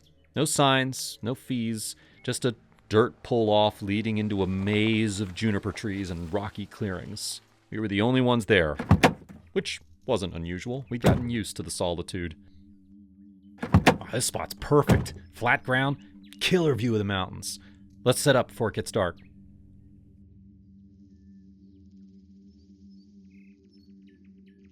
I nodded, grabbing the tent poles. Yeah, and no one's around to complain about our music. We cranked up some Fiona Apple. As we pitched the tent, I stole glances at Lena, her curly hair tied back, freckles popping from the sun. God, I loved her. Our relationship was still new enough to feel electric, but solid, like we'd found our person in each other. By dusk, we had a fire going and were chopping veggies for burritos. That's when headlights pierced the twilight. A dusty pickup truck rolled past our site, heading deeper into the grounds. We waved casually. Campers do that out here, but they didn't stop. Neighbors? Lena asked, raising an eyebrow. Maybe. Or just scoping it out. 20 minutes later, the truck came back, slowing to a stop near us. A young couple got out. A guy in his 30s with a scruffy beard, and a girl about our age, blonde and wide-eyed. She approached me while he hung back by the truck. Hey, she said, her voice a little shaky. Have you guys been back there? No. We just got here. Why? She glanced over her shoulder, like something might be following her. It's like a massacre back there. My stomach flipped. What do you mean? There's bones everywhere, like animal parts scattered all over. You mind if we take the spot next to you? Safety in numbers, right? I forced a smile, trying to play it cool. Not at all. Go for it. They nodded thanks, and they pulled into the adjacent clearing. Lena sidled up to me. What was that about? I relayed the conversation, keeping my voice low. She said it's a massacre back there. Bones everywhere. Lena's eyes widened, but she laughed it off. Probably just some dramatic city folk. Or maybe coyote kills. Come on, dinner's ready. We sat by the fire, plates in hand. But as I shifted my foot, something crunched under my boot. I looked down. A massive bone, thick and weathered, half buried in the dirt. Holy shit. Lena, look at this. She leaned over. Is that a femur? Like from a cow or something? Has to be. But why here? We stared at it. The couple next door? They unpacked for maybe 2 minutes, threw down a tent bag, looked around, and then hopped back in their truck and peeled out, dust kicking up behind them. Lena frowned. They're leaving? After all that? Yeah, weird as hell. Want to go check it out? I asked. She hesitated, then grinned. It. Let's see what the fuss is about. We grabbed flashlights and headed back along the winding path, the desert night closing in. Crickets chirped, but otherwise it was dead quiet. About 100 yards in, the smell hit us first. Rotting meat, metallic and sour. Then our beams caught it. Carcasses everywhere. Scattered ribs, skulls picked clean, hides matted with fur. Nearby, a deer body stuffed in a black trash bag, bloated and leaking. Flies buzzed even in the dark. Oh my God, Lena whispered, covering her mouth. this is f***ed up. I shone my light farther. More bones. Some fresh with tissue clinging. Others sun-bleached. Hunters? Poachers? Or roadkill dump. But look at that one. Tire marks on the hide. But logic didn't ease the creep factor. The place felt wrong. Like a graveyard we'd stumbled into. If this is where they toss dead animals, I said, then predators know it. Coyotes, bears, maybe. I don't want to be here when they show up for a snack. Lena nodded, her face pale in the flashlight glow. Me neither. Let's get the hell out. We hustled back to our site, hearts pounding. Packing up was frantic, stuffing gear into bags, dousing the fire. You think that couple saw this and bailed? Lena asked as we collapsed the tent. Definitely. Smart move. I paused, glancing around the shadows. What if it's not just animals? What if someone's using this spot for worse? She shot me a look. Don't even. We're leaving now. The drive out was tense, highway stretching into blackness. We found a Walmart parking lot an hour away, crashed in the car with doors locked. Over the next few days, as we hit more trails and camps, we pieced it together. Yeah, probably a roadkill disposal site, common in rural areas. Now, we check reviews twice and keep a knife handy. Because out there, in the middle of nowhere, you never know what's buried just out of sight.